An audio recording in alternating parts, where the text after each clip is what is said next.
Buenas tardes. Vamos a dar inicio a la reunión de la Comisión Bicameral de Trámite Legislativo, que justamente fue tratada para avanzar en la designación de las autoridades definitivas de la propia Comisión Bicameral, como así también para tratar concretamente los decretos de necesidad y urgencia 298 del 2010 y el decreto de necesidad y urgencia 296 del 2010. Esta comisión necesita, para emitir despachos, quórum, que en este caso el quórum es la mitad más uno de los miembros, es decir, 9 miembros. Pero hasta tanto se cuente con ese número, esta comisión está habilitada para debatir y discutir los diferentes temas que serán puestos justamente y sometidos a votación una vez que reunamos la mayoría correspondiente. Bueno, el primer punto justamente de la convocatoria tiene que ver con el decreto 298. Me parece, senadora, que en esta cuestión es importante quizás refrescar algunos conceptos que han sido apuntalados en muchísimas reuniones que se han dado en el ámbito de la Comisión Bicameral de Trámite Legislativo. Cuando hablamos de decreto de necesidad y urgencia y cuando hablamos de la labor que tiene justamente esta comisión bicameral, requieren como paso previo la verificación del cumplimiento de dos requisitos que son centrales: el cumplimiento de los requisitos formales y el cumplimiento de los requisitos sustanciales. Cuando hablamos de recaudos formales, hace referencia a la atribución que tiene el Poder Ejecutivo, al refrendo del decreto de parte del jefe de gabinetes y de los demás miembros de ministros, como así también la verificación de parte de esta comisión bicameral que este decreto de necesidad y urgencia, el 298, ha sido publicado en el Boletín Oficial. Esta comisión ha verificado concretamente que este decreto de necesidad y urgencia ha sido publicado. Por lo tanto, desde el punto de vista formal, es un decreto que cumple los recaudos que exige la Constitución. Ahora bien, la Constitución es muy clara. Establece un principio general. El principio general es que el Poder Ejecutivo no podrá, bajo pena de nulidad absoluta e insanable, emitir disposiciones de carácter legislativo. Ese es el principio general. La excepción está dada justamente cuando circunstancias excepcionales hicieran imposible seguir los trámites que prevé la propia Constitución para la sanción de las leyes. Podrá dictarse decretos por razones de necesidad y urgencia, salvo en determinadas materias: electoral, tributaria, el régimen de partidos políticos, materia penal. Esto es que para que el Poder Ejecutivo o la Presidenta pueda hacer uso de una herramienta excepcional, se deben aplicar criterios restrictivos, se deben cumplir los presupuestos habilitantes que establece la propia Constitución, se debe en definitiva fundamentalmente especificar aquellos conceptos que la Corte nos ha aclarado en el caso Berrocchi. ¿Cuándo podemos hacer uso de un decreto de necesidad y urgencia? ¿Cuándo está habilitado el Poder Ejecutivo Nacional para dictar un DNU? En primer lugar, cuando el Congreso prácticamente está imposibilitado de sesionar.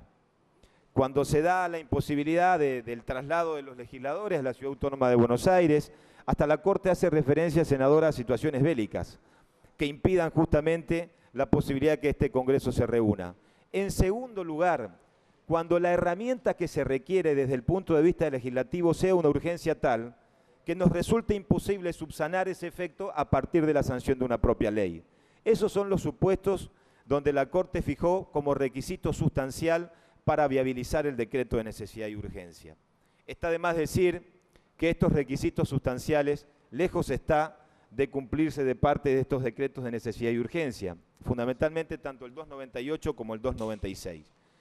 Pero no podemos limitarnos a una discusión formal o sustancial de los decretos de necesidad y urgencia. Me parece que esta es una cuestión que viene discutiéndose desde hace tiempo.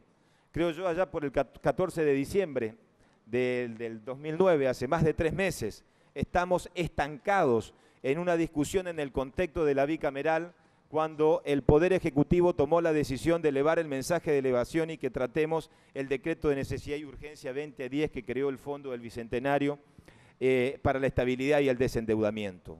¿Cómo terminó la cosa? ¿Cómo avanzó la cosa? Con la judicialización, con medidas cautelares, con una justicia que ha puesto freno con sentido común para que no se utilicen las reservas que prácticamente iban a ser transferidas del Central al Tesoro para afrontar los vencimientos de la deuda que tiene el propio Tesoro. Cuando nosotros advertimos en aquella sesión de la Comisión Bicameral lo que implicaba el peligro desde lo jurídico, el riesgo para el país, para la embargabilidad, el gobierno siempre fue por más, terminó confrontando, terminó redoblando la apuesta. Pero ¿cómo terminamos con este decreto? Terminamos de la peor manera, porque un decreto que estaba frenado hasta tanto el Congreso se aboque a su expreso e inmediato tratamiento, eso no ha ocurrido. El 1 de marzo creo que hemos asistido a uno de los mayores actos de irrespetuosidad para con el Congreso Nacional. La Presidenta de la Nación en la Asamblea Legislativa nos comunicó que dejaba sin efecto el decreto 2010, pero en el mismo momento que se daba inicio a la Asamblea Legislativa, también nos comunicó del dictado de 2 decretos de necesidad y urgencia. Como siempre, una vez más, este gobierno utilizó el atajo para eludir la discusión legislativa y para que por esta vía se echen manos de manera grotesca a las reservas del Central para depositarlas en una cuenta y afrontar los vencimientos de los servicios de la deuda. ¿Cómo se ha hecho? Con una gran trampa, con un gran engaño, porque los decretos, el 2010 que estamos tratando, reúne la misma lógica argumental que el 298, perdón, reúne la misma lógica argumental que el 2010, con la diferencia que lo que se ha hecho es articular una acción absolutamente cuasi delictual con el propósito de frenar una medida cautelar con 2 decretos de necesidad y urgencia. Un decreto autónomo, el 297, que facilita el pago a los organismos de créditos internacionales con las propias reservas, y otro DNU, el 298, que dispone la transferencia de 4.382 millones de dólares para avanzar en la misma línea. ¿Cuál es la línea argumental? No ha cambiado nada. Avanzar en el proceso del desendeudamiento, que todos estamos de acuerdo. Utilizar los excedentes de las reservas del Banco Central, que la utilización de las reservas del Banco Central cuando excede la masa monetaria puede facilitar el crecimiento del país y fundamentalmente la baja de la tasa de interés. La misma línea. Ahora, yo me pregunto, ¿se cumplen los requisitos que prevé la Constitución? ¿Se acreditó la urgencia? ¿Se acreditó la necesidad de esta herramienta? Bajo ningún concepto. Hay mucho para hablar, hay mucho para decir, hasta es una muy buena discusión que creo que nos debemos reservar para el recinto, cuando al Pleno le toque abocarse a este tratamiento desde el punto de vista económico. ¿De qué hablamos cuando hablamos de reservas de libre disponibilidad? Si existen las mentadas reservas de libre disponibilidad, porque muchas veces se toman las reservas brutas, pero no se toman como parámetros los propios pasivos del Central que son parte de esas reservas.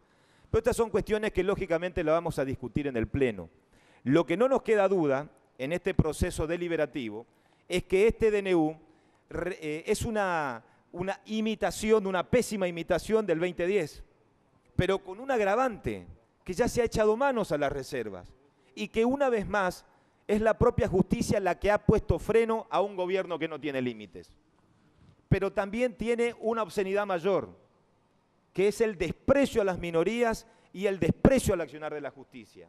Hay que leer los fundamentos del decreto 296, el decreto de necesidad y urgencia que deroga el decreto de necesidad y urgencia el 2010.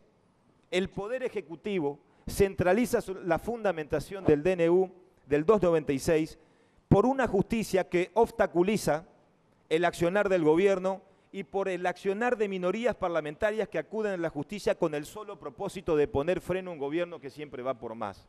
Hay que leer los fundamentos para darnos cuenta que estamos en un terreno peligroso, porque cuando desde el Poder Ejecutivo se avanza con conceptos preconstitucionales, que prácticamente se echa por tierra la división de poderes, cuando la justicia con un fallo adverso implica prácticamente sumarse en la larga lista de enemigos, me parece que cada día vamos por el peor de los caminos.